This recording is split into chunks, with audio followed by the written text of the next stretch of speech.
हरे कृष्णा कृष्णा कृष्णा हरे हरे, हरे राम राम राम। हम लोग आवृत्ति करेंगे। कल जिस श्लोक की आवृत्ति किए थे उसी श्लोक का श्लोक है चैतन्य चरितामृत अंत्य लीला अध्याय 15 श्लोक 32। अंत लीला चैप्टर 15 टेक्स्ट 32। 3 श्लोक की आवृत्ति करेंगे। ओम नमो भगवते वासुदेवाय। ओम नमो भगवते वासुदेवाय। ओम नमो भगवते वासुदेवाय। ओम नमो भगवते वासुदेवाय। ओम नमो भगवते वासुदेवाय। ओम नमो भगवते वासुदेवाय। च्यूत प्रियालपन शासन को विदार। च्यूत प्रियालपन शासन को विदार। कल इसकी आवृत्ति हुई थी ना। च्यूत प्रियालपन शासन को विदार। च्यूत प्रियालपन शासन को विदार। जमवर्क बिल्व बगुलाम्र कदम्ब नीपः।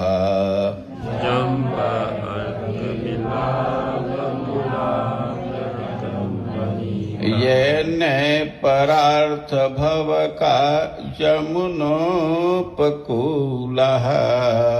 ये परार्थ भव का जमुनोपकूलः। संसंत कृष्ण पदवीं रहितात्मनाम्नः। संसन्तु कृष्ण पदवीं रहितात्मनः।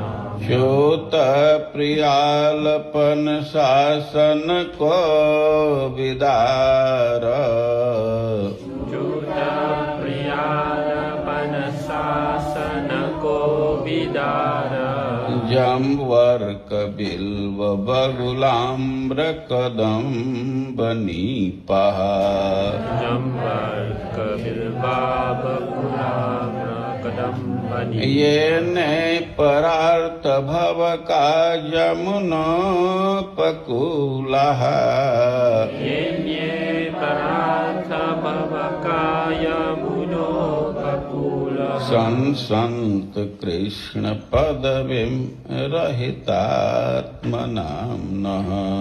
संसन्तु कृष्ण पदवीं रहितात्मनाम्नः। कच्चित् तुलसी कल्याणी कल्याणी गोविंद चरण प्रिये। गोविंद चरण प्रिये। सहत्वाली कुलैर्बिभ्रत्।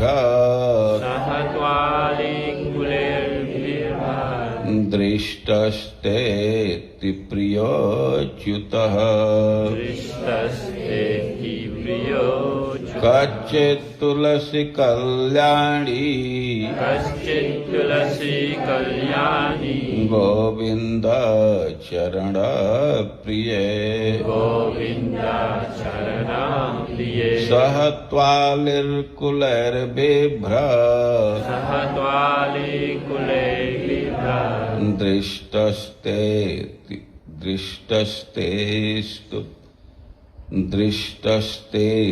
प्रियोच्युतः। दृष्टस्तेति प्रियोच्युतः। मालत्यदर्शि वः कश्चिन् मल्लिके जाति जुत्थिके मल्लिके जाति युधिके प्रीतिं नो जनयन् जातः प्रीतिं वो जनयन् यातः करस्पर्शेन माधवः करस्पर्शेन माधवः मालत्यदर्शिवः कश्चिन् मालतीर्दर्शिवः कश्चित् मालत्यदर्शिवः कश्चिन् मालतीर्दर्शिवः कश्चित् मल्लिके जाति जुत्थिके मल्लिके जाति युधिके प्रीतिं वो जनयन् यातः प्रीतिं वो जनयन् यातः करस्पर्शेन माधवः करस्पर्शेन माधवः। हम लोग कल सुने चैतन्य महाप्रभु समुद्र के तरफ जा रहे थे। जगन्नाथपुरी में समुद्र के तरफ जा रहे थे और रास्ते में एक पुष्प का बगीचा देखे। अब बगीचा को देख करके उसी में वे प्रवेश कर गए और उनको यह भावना होने लगी, गोपियां कृष्ण का अन्वेषण कर रही हैं। कल हम बतला चुके हैं कि गोपियों को कृष्ण बुलाए, लेकिन फिर उनको वापस जाने को कहने लगे। गोपियां जब अपना पक्ष रखी तो कृष्ण उनसे सहमत हो गए और उनको रमाने लगे। श्रृंगार रस का जो भी व्यवहार होता है गोपियों के साथ करने लगे। इससे गोपियों का गुमान बढ़ गया। खास करके उनको यह अनुभव होने लगा कि आज तो सब लोगों को राधा रानी जैसा मान दे रहे, लेकिन राधा रानी रूठ गई। और प्रसमाय प्रशांता तासम तत् गौरव मदम प्रसमाय प्रसादाय। गोपियों के अभिमान को दूर करने के लिए, उनके गुमान को दूर करने के लिए, राधा रानी को प्रसन्न करने के लिए तत्रैवांतर धीयत, भगवान वहीं अंतर्हित हो गए, ओझल हो गए। गोपियां बहुत दुखी हुई। सुखदेव गोस्वामी उदाहरण दिए हैं कि तम अचक्षाण, अब कृष्ण नहीं देख रहे हैं तो गोपियां वैसे विकल हो गई जैसे हथिनियां अपने नायक के अभाव में विकल हो जाती। अभी तो एकदम पागल के समान हो गई, कृष्ण के लीला का अनुकरण करने लगी और उन्मत्त वक्त पागल जैसे अब जो भी सामने दिखता था उससे कृष्ण के विषय में पूछने लगी। और इस श्लोक में कई एक वृक्षों को संबोधित कर रही, उनका नाम ले रही है। च्यूत, च्यूत आम की एक जाति है। प्रियाल, ये प्रियाल चिरौंजी जिसके फल से निकलता है। पनस मतलब कटहल। कोबिदार, जम्बू, जम्बू मतलब जामुन। अर्क यह एक फूल का वृक्ष है जो शिव जी को बहुत प्रिय है। बिल्व, श्रीफल, बगुल, फिर आम, कदम्ब, नीप। नीप भी कदम्ब की एक जाति है। ये ने परार्थ भव का जमुनोपकूला, वृक्षों की प्रशंसा कर रही हैं कि आप लोगों का तो जन्म ही दूसरे के हित के लिए हुआ, दूसरे के उपकार के लिए। और उसमें भी जो आप सामने दिख रहे हैं वे तो तीर्थवासी हैं, तो आप लोग तो झूठ बोलेंगे नहीं। आप दूसरे की सहायता जरूर करेंगे।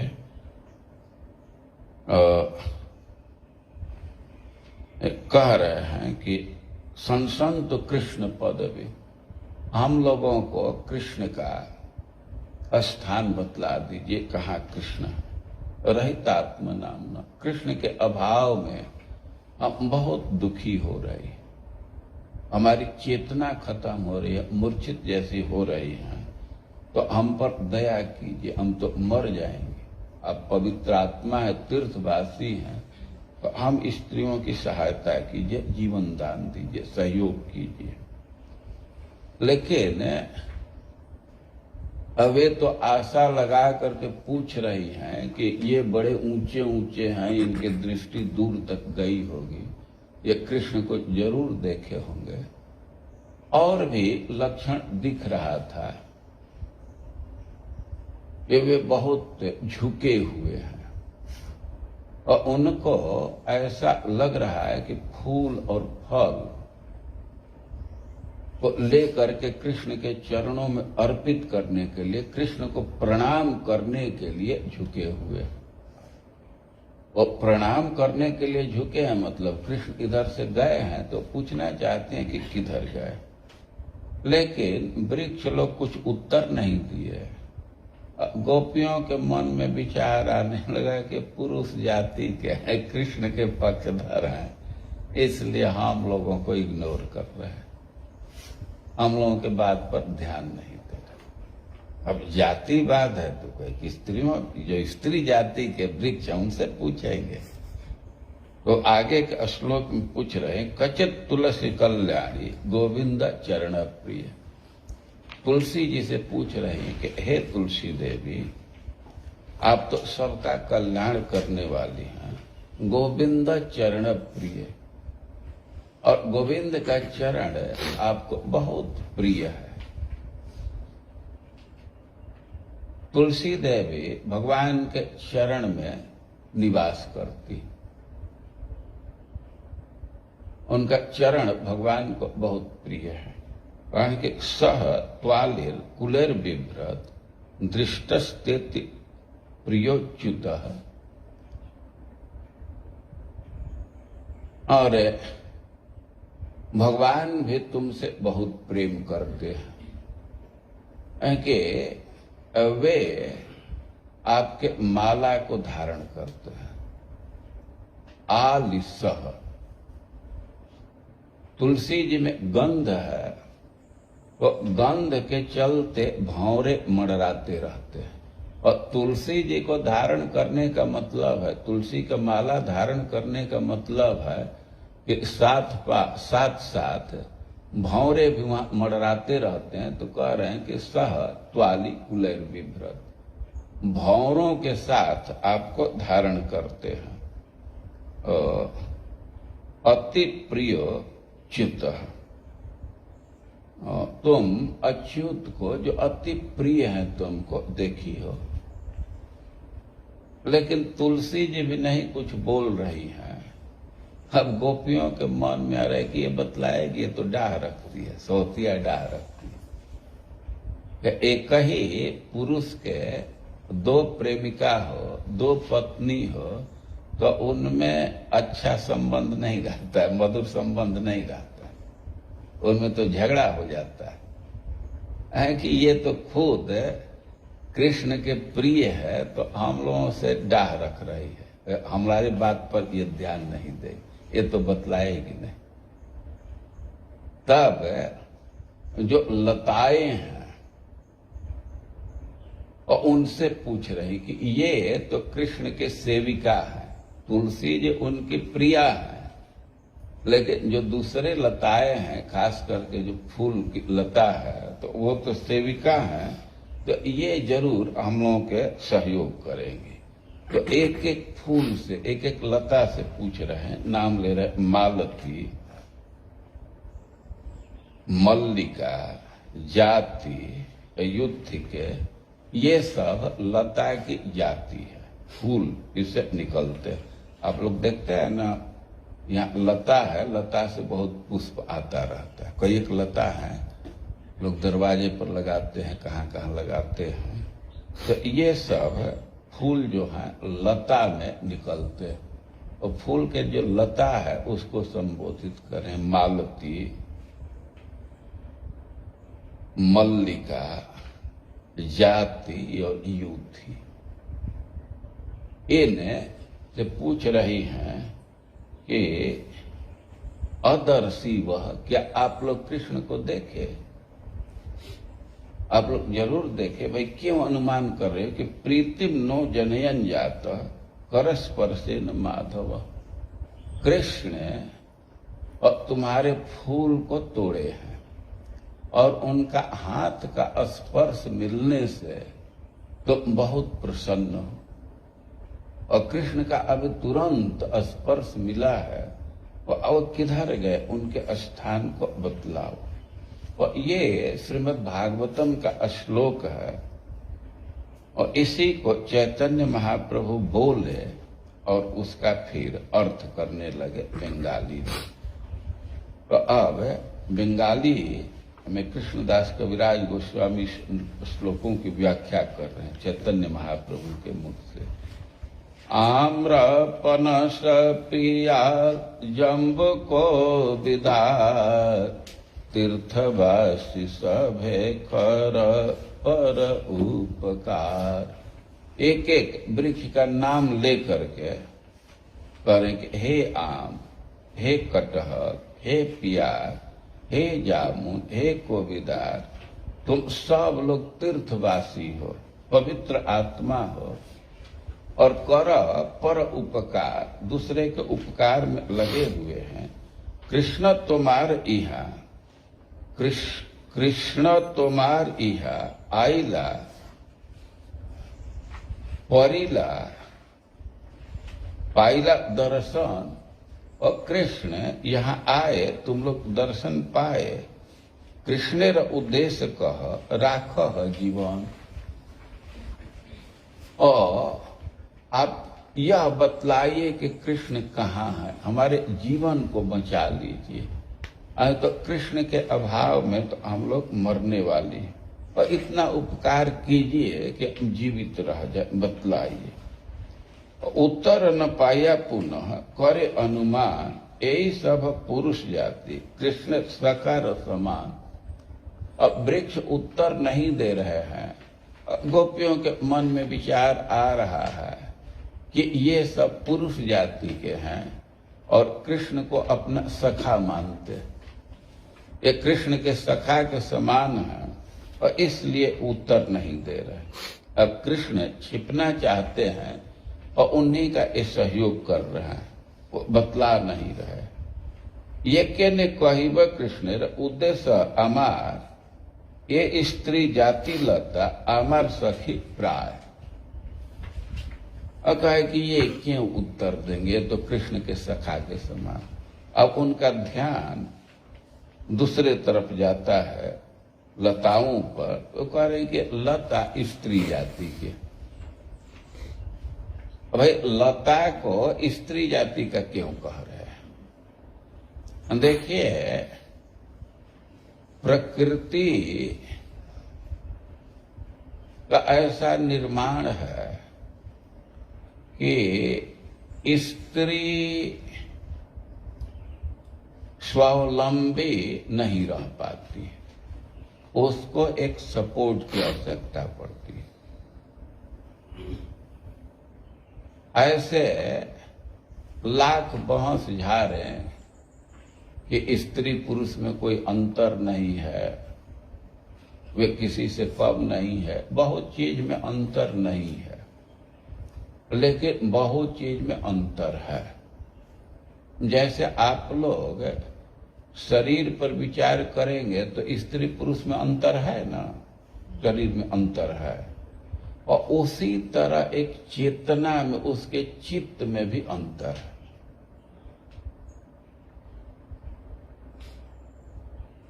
उसके चेतना में, व्यक्तित्व में, भीतरी व्यक्तित्व में भी भारी अंतर है। पुरुष में स्थिरता पाई जाती है, स्त्री में स्थिरता का अभाव, उनका चित्त चंचल होता है। और स्त्री का स्वभाव है कि किसी पुरुष के सपोर्ट लेकर के रहती है। वे कम उम्र के हैं तो अपने पिता के सपोर्ट से रहती हैं, उनके संरक्षण में रहती हैं। उनका उम्र अधिक हुआ तो पति के संरक्षण में रहती हैं। और कभी कभी देखा जाता है कि स्त्री बूढ़ी हो गई, बहुत अनुभवी है, लेकिन फिर भी पति नहीं है तो वह पुत्र के संरक्षण में रहती है और उसको एक सपोर्ट की जरूरत पड़ती है। और यही नियम है। हम स्त्री जाति के विरुद्ध नहीं कुछ बोलना चाहते हैं, लेकिन ये जो तर्क दिया जाता है, कई एक स्त्रियां क्यों इतना सेवा करें पति की? अरे इसलिए सेवा करना है कि तुम्हारा व्यक्तित्व ही यही है, बिना सेवा के तुम नहीं रह पाओगे। बिना सेवा किए तुम्हें शांति ही नहीं मिलेगी। भाई बुरा मत मानिएगा, जो अपने पति की सेवा नहीं करती, अपने परिवार की सेवा नहीं करती और कहीं न कहीं दूसरे जगह सेवा करने लगे, दूसरे आदमी की सेवा करे, कुत्ते की सेवा करे, बिल्ली की सेवा करे, वो सेवा करने लगे। तो ये जो विवाह का बंधन दिया गया है, और ये कोई फालतू व्यवस्था नहीं है, ऋषियों का ये व्यवस्था है। और स्त्री के व्यक्तित्व को ध्यान में रख करके ये सब व्यवस्था बनाई गई। और हमारा मतलब केवल इतना है कि लताओं को स्त्री जाति का कह रहे हैं, इसलिए कि लता भी स्वतंत्र स्टैंडिंग नहीं रखती। वह लता है और उसको सपोर्ट की जरूरत पड़ती है। चाहे वृक्ष का सपोर्ट लें, दीवार का सपोर्ट लें, वो बिना सपोर्ट के खड़ा नहीं हो सकती ना। और यह समानता है, जैसे स्त्री को पुरुष का सपोर्ट चाहिए, वैसे लता को वृक्ष का सपोर्ट चाहिए। तो इस अर्थ में कह रहे हैं कि स्त्री जाति लता अमर सखी प्राय। ये जो पुरुष हैं, वृक्ष हैं बड़े बड़े, ये तो पुरुष जाति है, क्या है, कृष्ण के सखा हैं। लेकिन ये जो लताएं हैं तो ये तो हमारी जाति के हैं, हमारी सखी के समान है। और इनसे हम पूछें, ये जरूर बतलाएंगे। अवश्य कहिबे पाइया छे कृष्ण दर्शन, ये तो अनुमाने पूछे पृछे तुलस्यादि गणे। कोई अनुमान करके कि ये लोग कृष्ण का दर्शन किए हैं तो तुलसी जी से पूछ रही।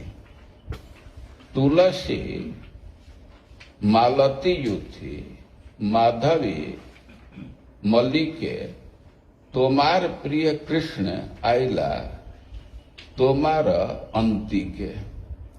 और तुलसी जी से पूछ रही हैं, मालती से पूछ रही हैं, युथी से पूछ रही है, माधवी से पूछ रही, मल्लिका से पूछ रही हैं कि तुम्हारे प्रिय कृष्ण, कृष्ण तुमको बहुत प्रिय हैं और आइला तुम्हारा अंति के, तुम्हारे पास आए थे।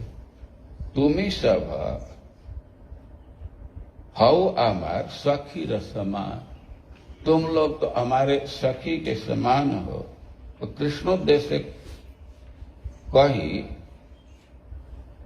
सब राख प्राण, और कृष्ण का पता बतला करके हमारे प्राण की रक्षा करो। उत्तर न पाया पुनः भावे न अंतरे, यही कृष्ण दासी भये न करे हमारे।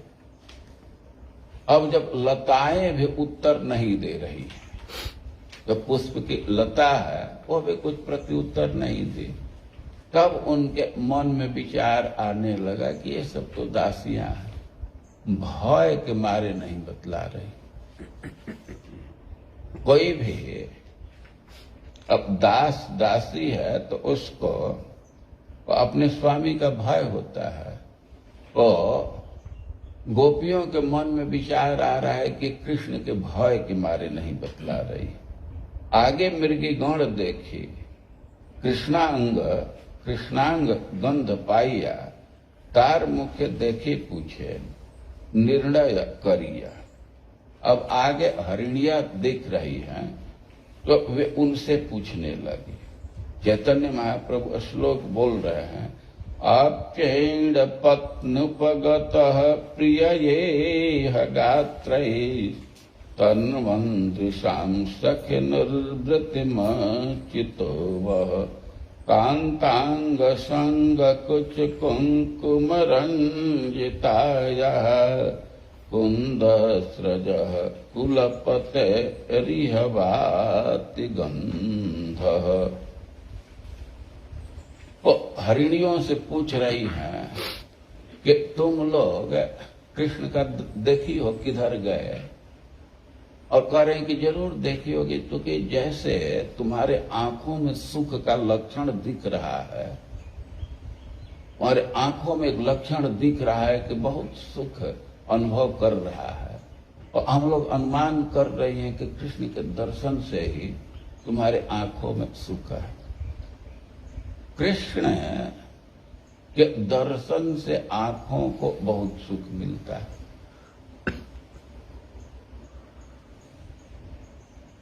उद्धव जी से जब विदुर जी कृष्ण के विषय में पूछे, उद्धव जी तो विह्वल हो गए कृष्ण का स्मरण करके। बहुत देर तक तो उत्तर ही नहीं दिए, और बाद में उत्तर देने लगे। अब कृष्ण के सौंदर्य का वर्णन कर रहे हैं, और उसमें एक बात बोले हैं कि दृष्टा भवद्भिर्ननु राजसूये निरीक्ष्य दृक्स्वस्तयनम त्रिलोकः कार्ष्णेन चाद्देह गतम विधातुर अर्वाक्षित कौशलमित्युमन्यत्। उद्धव जी कह रहे हैं कि आप तो, विदुर जी को कह रहे हैं कि आप तो यज्ञ में उपस्थित थे, जब राजसूय यज्ञ चल रहा था तो आप भी वहां उपस्थित थे, सब दृश्य को देखे। जब अग्र पूजा की बात आई, किसकी अग्र पूजा किया जाए? और सहदेव प्रस्ताव रखे कि कृष्ण योग्य व्यक्ति, और शिशुपाल तो बहुत विरोध कर रहा था, ये गलत निर्णय है। लेकिन जब भगवान खड़ा हुए और सब लोग देखने लगे, दृष्टा भवद्भिर्ननु राजसूये निरीक्ष्य दृक्स्वस्तयनम त्रिलोकः। पांडवों के यज्ञ की विशेषता है कि देवता लोग प्रत्यक्ष उपस्थित हो जाते थे। ऐसा वर्णन किया, देवा यत्राक्षी गोचरा, अक्षी गोचरा। मान लीजिए कि यहाँ देवता आवे भी तो आप अपने आंख से नहीं देख पाएंगे, लेकिन पांडवों के यज्ञ में देवता उपस्थित होते थे तो सब लोग देखते थे। और वहां देवलोक से लोग आए थे, नीचे के लोग से आए थे, और मध्य के लोग से भरा ही हुआ था। और कह रहे हैं कि कृष्ण जब खड़े हुए अग्र पूजा के लिए, और निरीक्ष्य दृक्स्वस्तयनम, अब जो लोग कृष्ण को देख रहे थे तो दृक्स्वस्तयनम, आंखों को बहुत आनंद मिल रहा था, बहुत शांति मिल रही थी। देखिए, आंख प्रभावित हो जाते हैं। आप दिल्ली में बाहर जाइए रोड पर तो आंख में जलन होने लगता है, और वहीं बद्रिकाश्रम में जाकर के रहिए तो आंख एकदम शीतल। तो ये तो हवा के प्रभाव से होता है, लेकिन कोई कोई रूप देख करके भी आंख बहुत शीतलता अनुभव करती है। और कृष्ण जब खड़ा हुए तो सब लोग देख रहे थे, और उनको आंखों को इतना सुख मिल रहा था कि अपने अनुभव के आधार पर सब लोगों के मन में यही विचार आया कि कार्त्स्नेन चाद्यः गतम विधातुर अर्वाक्षितो कौशल मित्यमन्य त्रिलोक इत्यमन्य। तीनों लोक से उपस्थित व्यक्ति यही माने कि विधाता अपने सृष्टि का सारा कौशल इसी व्यक्ति को बनाने में लगाया। विधाता के पास जितनी क्षमता है, जितनी कला है, और इसे कृष्ण के मुख बनाने में वो सब खर्चा कर दिया। अब इससे सुंदर सृष्टि नहीं हो सकती। कार्त्स्नेन चाद्यः गतम विधातु, विधाता का जो भी कौशल है पूरा यहीं खर्चा हो गया। अब इससे सुंदर सृष्टि नहीं कर सकता। और यद्यपि भगवान तो ब्रह्मा के सृष्टि नहीं है, भगवान सृष्टि नहीं, ब्रह्मा जी नहीं किए हैं, लेकिन जो यज्ञ में उपस्थित थे, चाहे देवता हो या यहाँ के आदमी हो या नीचे के लोग से आए हों, और सब लोग कृष्ण को देख करके सुख मिल रहा, दिख स्वस्थ है ना, उनको आंखों को बहुत सुख मिल रहा था। वो अपने अनुभव के आधार पर रिजोल्यूशन पारित कर दिए, ये सब घोषित कर दिए कि ब्रह्मा का सारा कौशल इसी व्यक्ति के निर्माण में खर्च हो गया। दूसरे जगह भी इस बात का उल्लेख है, जब अक्रूर जी कृष्ण बलराम को लेने के लिए मथुरा से ब्रज में गए, नंदगांव में गए, और गोपियां बहुत दुखी हो गई और अक्रूर जी को वे गाली देने लगे और ब्रह्मा को गाली देने लगे कि तुम्हारा व्यवहार ठीक नहीं है, तुमको पद तो अच्छा मिल गया है लेकिन काम एकदम बच्चे जैसा है। इस संसार में दो प्राणियों को मिलाते हो प्रेम से, फ्रेंडशिप से, और अभी वे तृप्ति अनुभव नहीं किए हैं, अभी अतृप्त ही हैं, तब तक उनको तुम अलग कर देते हो। और यह तो बच्चों का व्यवहार है, जिम्मेवार व्यक्ति ऐसा नहीं करते। अच्छा, मान लीजिए कि अलग करने के लिए कोई कारण हो जाए तो दूसरी बात, अपार्थकम, तुम फालतू को उनको अलग कर देते हो। और हम लोगों के तो आंख को ही ले जा रहे हो। गोपियां कह रही हैं कि हमारे आंख को तुम ले जा रहे हो, दत्तापहार का पाप लगेगा। दत्तापहार का मतलब है, मान लीजिए कि कोई व्यक्ति किसी को कुछ दिया और फिर उसको छीन ले तो उस पर ज्यादा पाप लगेगा, न दिया होता तो कम पाप लगता। एक उदाहरण से इस बात को समझिए कि आपके घर में कोई उत्सव है, कोई फीस्ट है, तो स्वाभाविक मित्रों को, रिश्तेदारों को, जो प्रेमी है, उनको इच्छा रहती है कि हमको भी फीस्ट में बुलावे, निमंत्रण दे। अब कोई बहुत क्लोज है, नजदीक का है, उसको फीस्ट में निमंत्रण नहीं देते हैं तो उसको बुरा लगता है, कंप्लेन करता है ना कि हमको नहीं बुलाए। लेकिन अब मान लीजिए कि किसी को बुला लिए, उसको भोजन के टेबल पर बैठा भी दिए और खाने का सामान वहां रख भी दिए, और खाने के पहले सब पत्तल ही हटा दीजिए, तब दोनों में कौन बुरा है? ज्यादा बुरा कौन है? न बुलाना, बुला करके और पत्तल खींच लेना।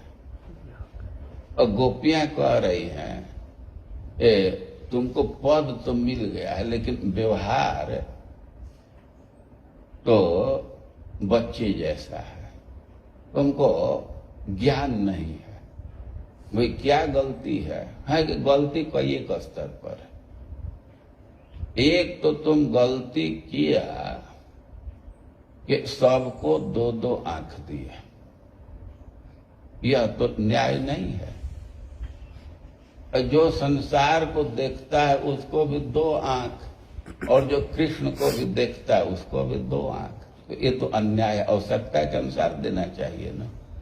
दो आंख से तो हम लोगों की तृप्ति ही नहीं होती। तो एक तो यही गलती करती है, ये गलती है ना। समानता का सिद्धांत सब जगह अच्छा नहीं होता है। मान लीजिए कि आपको कपड़ा बांटना है कुर्ता के लिए, और सबको बराबर कपड़ा दीजिए, तो कोई अच्छी बात नहीं है। जिसका जैसा साइज है उसके अनुसार कपड़ा देना होगा ना। तो जिसका बड़ा शरीर है अब उसको कठिनाई होगी ना। कपड़ा देने वाले शैलधर को और विशाल को बराबर ही कपड़ा देते, तो शैलधर को तो नहीं कठिनाई है, विशाल का कुछ कम पड़ सकता है ना। अब भोजन खिलाने वाले बराबर देने लगे। बहुत लोग हैं उनका थोड़े से ही हो जाता है, और बहुत लोगों को ज्यादा चाहिए, तो खिलाने वालों को तो अंतर करना पड़ेगा ना। जिसकी जितनी आवश्यकता है उतना दीजिए। अब कभी कभी लोग पैकेट में बना देते हैं और किसी किसी का पेट ही नहीं भरता है। गोपियां कह रहे हैं कि गलती कई एक स्तर पर है। एक स्तर है कि तुम बराबर आंख दिया, सबको दो दो दिया। अब हम लोग दो आंख से कितना देखें कृष्ण को। अच्छा, इस पर भी संतोष कर ले तो ऊपर से ढक्कन डाल दिया। अभी देखती है तब तक अवरोध डाल देते हो। और अब तो आंख को छीन ही रहे हो, तो तुम पर बहुत भारी पाप लगेगा। वे कह रहे हैं कि हमारे आंख को छीन रहे हो। उनका आशय है कि कृष्ण और यहां से मथुरा चले जाएंगे तो हम लोग तब कुछ देख नहीं पाएंगे, हमारे देखने की प्रवृत्ति खत्म हो गई। गोपियों का भाव कि जो आंख है कृष्ण का दर्शन के दूसरा उसको अच्छा ही नहीं लगेगा, देख ही नहीं पाएगी। तो एक तरह से तुम तो हमारे आंख को ही छीन रहे हो। हम मानो ब्रह्मा जी कहे, अरे अरे हमको क्यों गाली दे रहे हो, तो अक्रूर जी गए हैं ना, हम तुम्हारे चाल को समझ रही हूं। क्रूरस्तम क्रूर समाख्यास्मन, तुम निसर्ग से, स्वभाव से, नेचर से तो एकदम क्रूर हो, लेकिन अपने स्वभाव को छिपाने के लिए नाम अक्रूर रख लिया। तुम ही सब कर रहे हो, और हमारे आंख को दिया देखने के लिए उसको छीन रहे हो। और हम लोगों को पता है कि क्यों छीन रहे हो। जेनैक देशे खिल सर्ग सौष्ठवम, हम लोग देख लिए तुम्हारी जो भी क्षमता है सृष्टि के सृजन में, जो भी तुम्हारे पास कौशल है, तो हम लोग सब कौशल को तो देख लिए। जेनैक देशे, भगवान के मुख कमल में। तो अब तुमको हमसे जलन हो रहा है कि हमारे सारे कौशल के रहस्य को समझ गई, तो हमारे आंख को ही छीन रहे हो। और जो हो गोपियां जा रही हैं और रास्ते में हरिणियां दिख गई, और हरिणियों के आंख में वे देख रही हैं कि बहुत सुख का लक्षण दिख रहा है। वे हरिणियों से पूछने लगी कि तुम लोग कृष्ण को देखी हो। तो चैतन्य महाप्रभु इस श्लोक की व्याख्या किए हैं, इसको हम लोग कल पढ़ेंगे, कल सुनेंगे। कल तो एकादशी है ना, तो हो सकता है कि गीता पाठ या कुछ दूसरा भी हो सकता है, लेकिन अभी 3-4 दिन चलेगा क्लास, 15 तक चल सकता है। और आगे फिर अच्छा अच्छा श्लोक है गाने वाला, और इनकी इच्छा थी कि उसको थोड़ा मृदंग के साथ गाया जाए। वह श्लोक आएंगे, उस समय हम लोग मृदंग के साथ भी गा सकते हैं। हरे कृष्ण।